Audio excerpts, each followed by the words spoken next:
अभ्यास प्रश्न पत्र 22-23। ये असल में 22-23 नहीं, ये पेपर जो है 23-24 के लिए है। क्या है, अब ये 23-24 का पेपर आ गया है यहाँ पे। और हम इसका सेट बी नहीं, ये सेट ए है। ये सेट बी नहीं, ये सेट ए है। तो मैं इसके प्रश्न आपको हल करवा रहा हूँ। तो पिछले वीडियो में हमने ये यहाँ तक हमने प्रश्न हल कर लिए थे। अब मैं अगला प्रश्न कर रहा हूँ और अगले में प्रश्न के साथ में मैं ये वाला अथवा वाला प्रश्न हल कर रहा हूँ। अभाज्य गुणन विधि द्वारा 12, 15 और 21 का HCF ज्ञात करो। ठीक है, देखते कैसे करना। तो हम 12 के अभाज्य गुणनखंड करेंगे। क्या होता है 12 के अभाज्य गुणनखंड? 2 गुणा 2 गुणा 3। और इसको हम ऐसे लिखेंगे 2 पे घात 2 गुणा 3 पे घात 1। फिर हम 15 को लिखेंगे 3 गुणा 5, पर इसको लिखेंगे घात के रूप में 3 पे घात 1 गुणा 5 पे घात 1। फिर 21 को लिखेंगे 3 गुणा 7, घात के रूप में 3 पे घात 1 गुणा 7 पे घात 1। अब HCF लेना है तो HCF क्या लेंगे? जो गुणनखंड तीनों में कॉमन हो। तो ये देखो, ये 3 है, ये 3 है यहाँ पर। तो ये 3 जो है ये तीनों में कॉमन है। और यहाँ पे 3 की सबसे छोटी घात, तो यहाँ पे सब पे घात बराबर है। 3 पे घात 1, 3 पे घात 1, 3 पे घात 1। तो हमारा तो क्या होगा? 3 पे घात 1, मतलब HCF क्या होगा? 3। बस ये हमारा उत्तर है। अगला प्रश्न देखते हैं। एक द्विघात बहुपद ज्ञात करो जिसके शून्य को योग और गुणनफल -3 और 2 हैं। ये 8वां प्रश्न है। देखो, शून्य को का योग क्या होता है? -b/a। और शून्य को का गुणा क्या होता है? c/a। अब देखो, यहाँ पे हमने बहुपद क्या मान लिया है? हमने ये बहुपद मान लिया ax² plus bx plus c। इसी प्रकार अगर हमको ये a b c के मान मिल जाए तो हमको बहुपद मिल जाएगा। अब कैसे निकालेंगे? तो यहाँ से देखो, ये शून्य को का योग कितना दिया है? शून्य को का योग -3 दिया है। तो इस केस में लिखेंगे -3 बराबर -b/a। -3 बराबर -b/a। यहाँ पे शून्य का गुणा क्या कितना दिया है? अपने को 2 दिया है। इसके स्थान पर लिखेंगे 2। तो 2 बराबर c/a। अब देखो, यहाँ पे ये -3/1, यहाँ पे 2/1। इसका मतलब ये है हर समान है। तो सीधे हमको यहाँ से a का मान मिल जाएगा। a का मान क्या होगा? 1। यहाँ से भी a का मान 1 मिल रहा है। तो a का मान कितना होगा? 1 हो गया। और यहाँ से -b बराबर -3 लिखो। तो -b बराबर -3। तो माइनस से कट जाएगा। तो b बराबर 3 आएगा। यहाँ से c बराबर 2। तो हमको a b c के मान मिल गए हैं। ये a b c के मान यहाँ पे लिख दो। अतः बहुपद a केस में लिखो 1 गुणा x² प्लस b के समय 3x और प्लस c 2। तो ये हो गया x² प्लस 3x प्लस 2। ये हमारा उत्तर हो गया, बहुपद हो गया। ये तो पूछा था प्रश्न में। इसी का अथवा प्रश्न है द्विघात बहुपद 3x² प्लस 4x प्लस 4 के शून्य ज्ञात करो। तो बताओ इसके शून्य कितने होंगे? तो इसके 2 शून्य होंगे, क्योंकि इसकी घातांक कितनी है? 2। तो देखते कैसे करना है अपने को। 3x² plus 4x minus 4। अब हम क्या करेंगे? यहाँ पे 3 और -4 का गुणा करेंगे तो कितना आएगा? 12 आएगा। 12 के करेंगे हम गुणनखंड। 1 गुणा 12, 2 गुणा 6, 3 गुणा 4। बस अब और नहीं होंगे, अब ये रिपीट हो जाएंगे। तो यहाँ से देखो, अपने को वो लेना है जिनका योग या अंतर कितना है? 4। तो या तो जोड़ेंगे या घटाएंगे। तो कैसे मालूम करेंगे? यहाँ पे माइनस है तो इसका मतलब ये हमको घटाना है। तो घटाने 12 में 1 गया तो 11 चाहिए कि हमको 4। 6 में से 2 गए 4, ये सही है। और 3 में से 4 गया 1, तो ये काम करें। तो ये हमारे काम का है। तो 2 गुणा 4। तो हम क्या करेंगे? अब 3x² प्लस लगाया, 4x को क्या लिखेंगे? घटाना है। 2 में से 6 नहीं घटाना, 6 में से 2 घटाना। तो 6x माइनस 2x -4, कोष्टक खोल दो, 3x वर्ग plus 6x minus 2x minus 4, ठीक है। तो अब इसमें से ये इनमें से क्या आ रहा है कॉमन, 3x कॉमन आ रहा है, तो यहाँ बचेगा x प्लस 2। यहाँ से क्या आ रहा है, -2 कॉमन आ रहा है, तो यहाँ बचेगा x प्लस 2। इसमें से क्या आ रहा है कॉमन, x प्लस 2 कॉमन आ रहा है, तो यहाँ से हमने x प्लस 2 कॉमन निकाल लिया, तो यहाँ से बचेगा 3x, यहाँ से बचेगा -2, दूसरे कोष्टक में 3x माइनस 2, ठीक है। अब यहाँ से बस अब हमारा सवाल पूरा होने आ गया, हमको x का मान निकालना है, तो हमको दो गुणनखंड मिले, एक ये, तो एक बार हम इसको 0 रखेंगे, एक बार इसको 0 रखेंगे, तो x प्लस 2 बराबर 0 और 3x माइनस 2 बराबर 0, तो यहाँ से मिल जाएगा x बराबर -2, यहाँ से मिलेगा x बराबर 2/3, तो -2 और 2/3 ये हमारे इसके क्या हो गए, ये हमारे शून्य हो गए, इसके शून्य निकाला, ये शून्य हो गए 2। ये अगला प्रश्न है नवा, 4u वर्ग प्लस 8u के शून्य हमको निकालना है, ठीक है। तो मैं बताता हूँ, इसके भी 2 शून्य होंगे, घातांक 2 है ना, तो इसके 2 शून्य होंगे, देखते हैं।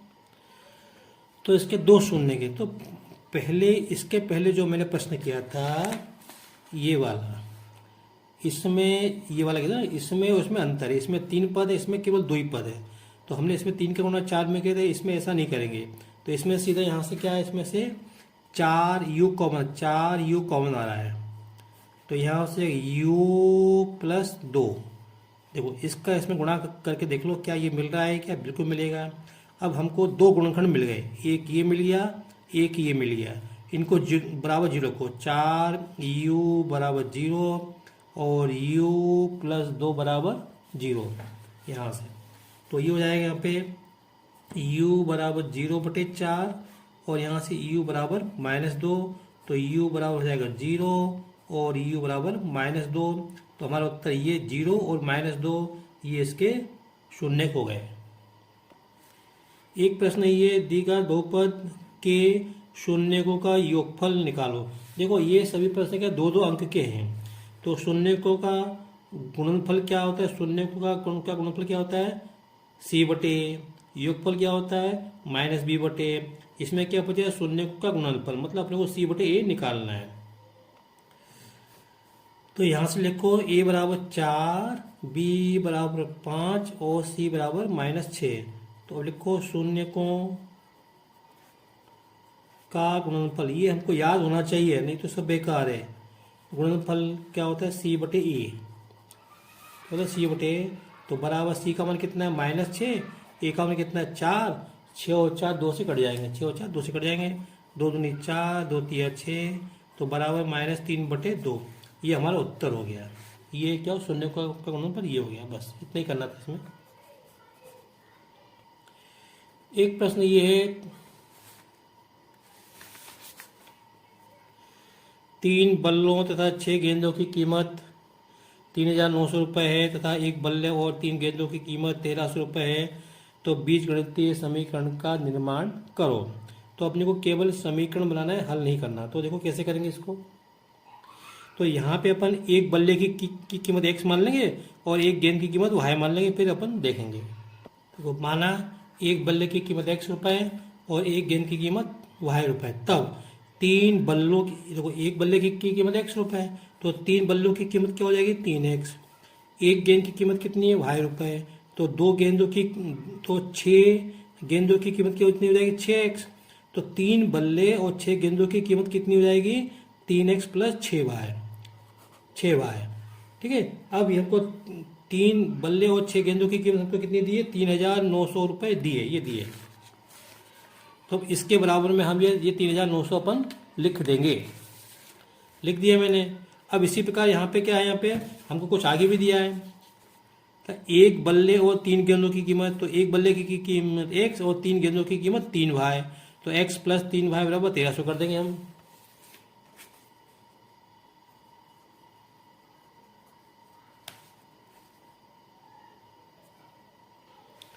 तो एक बल्ले की कीमत x रुपये, तो 1 गुणा x, और एक गेंद की कीमत y रुपये, तो 3 गेंदों की कीमत 3y, तो एक बल्ला और 3 गेंदों की कीमत क्या हो जाएगी x प्लस 3y, ये हमको दिया हुआ है।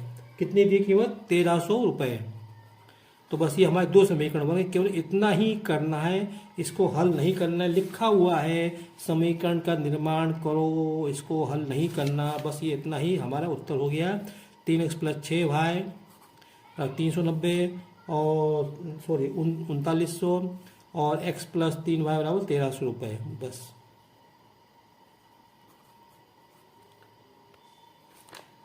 ये प्रश्न है 10वें का। अथवा एक समीकरण दिया y = mx + 3 और x = -2 y = 5 में, मतलब इसके हल क्या है, x = -2 और y = 5।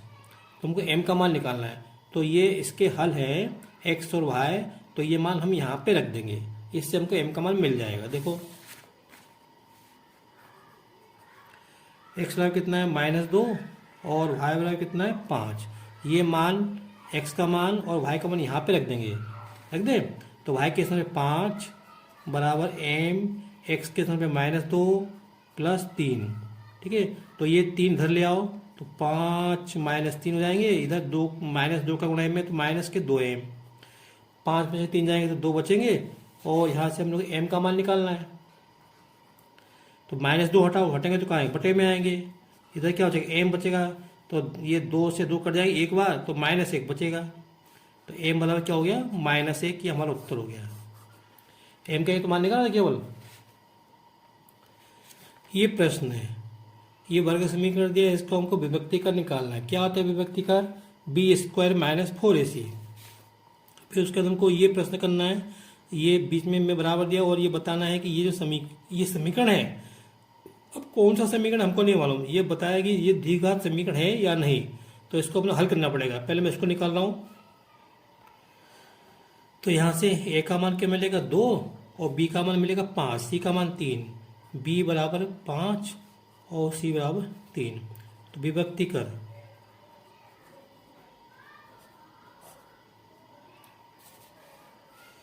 क्या होता है, b² - 4ac बराबर b का मान कितना है 5 का वर्ग -4, a का मान क्या है 2, c का मान 3, तो 25 - 4 दूनी 8 × 24, तो 25 में 24 होता है 1। बस ये हमारा विभक्तिकर आ गया। क्या आ गया विभक्तिकर,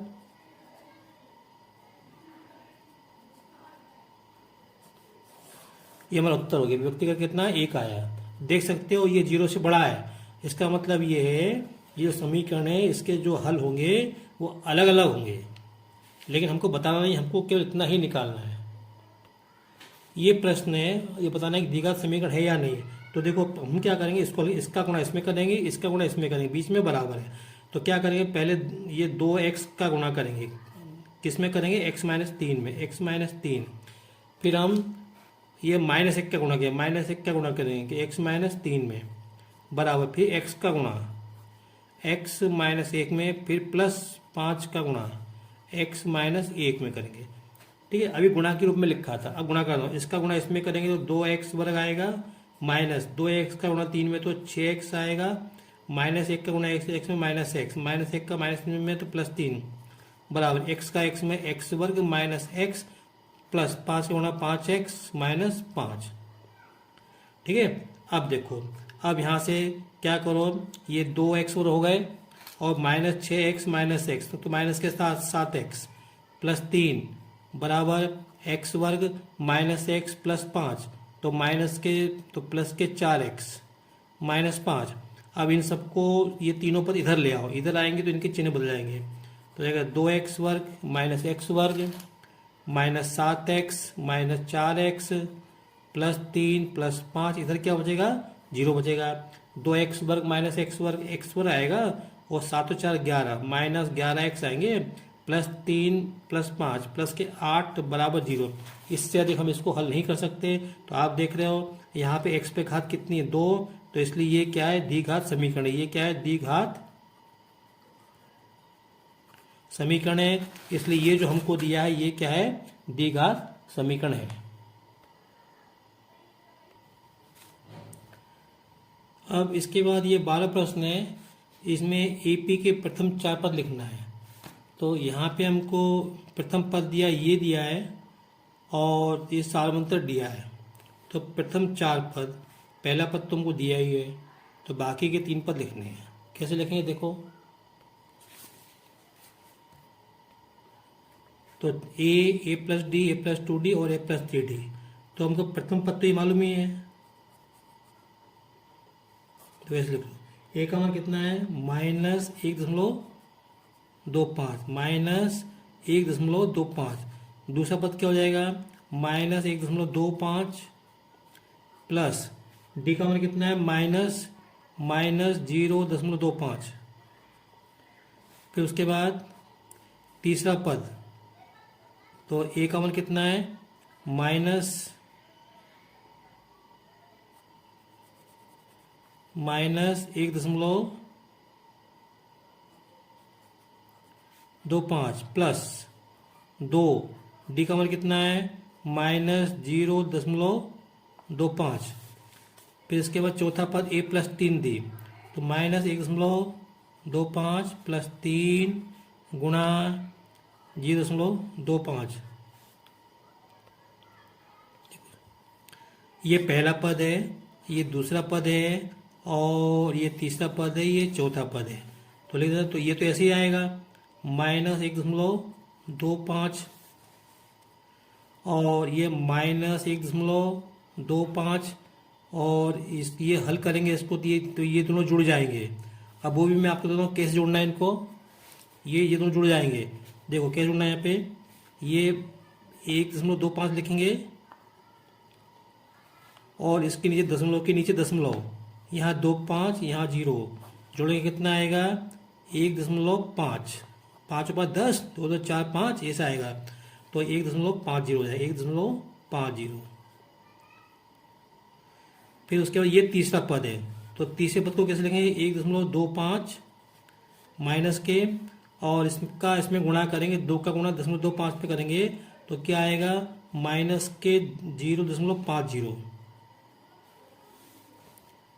फिर ये 1.25, 3 का गुणा इसमें करेंगे तो माइनस के आएंगे, माइनस के है ना, तो -0.75, तो हो जाएगा -1.25 -1.50, और ये इनको जोड़ेंगे तो क्या आएंगे? -1.75, और इनको जोड़ेंगे तो कितने आएंगे?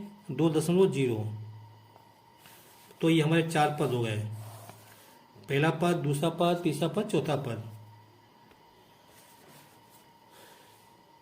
ये हमको समांतर श्रेणी के 4 पद दिए हैं, तो हमको इसमें आगे के 4 पद लिखने हैं।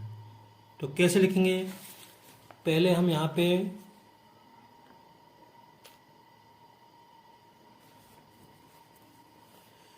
हम इसका सारवंतर निकालेंगे। तो सारवंतर कैसे निकालेंगे? -2 में से 2 घटाओ, -2 में से घटाओ, क्या घटाओ? 2, तो कितना आएगा? -4। इसका मतलब ये है कि ये जो पद है इसमें अपन -4 हम जोड़ते जाएंगे। तो अगला पद क्या होगा? यहाँ पे इसमें -10 में हमने -4 जोड़ा, ठीक है, और तो हमको क्या मिलेगा? तो ये हो जाएगा -14 हो जाएंगे।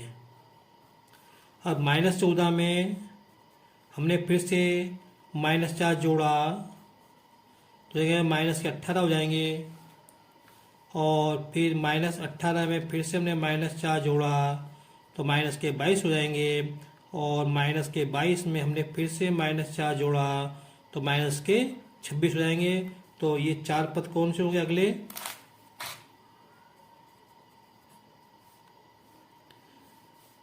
-14, -18, -22 और -26। बस बच्चों, वीडियो लंबा हो रहा है, अब बाकी के प्रश्न मैं अगले वीडियो में हल करूँगा, ठीक है। अगर आपको मेरा वीडियो पसंद आया हो तो इसे लाइक करें, शेयर करें और सब्सक्राइब करें, और जो मैं आपसे प्रश्न पूछता हूँ उस पर आप कमेंट्स ज़रूर करें, ठीक है। Thank you.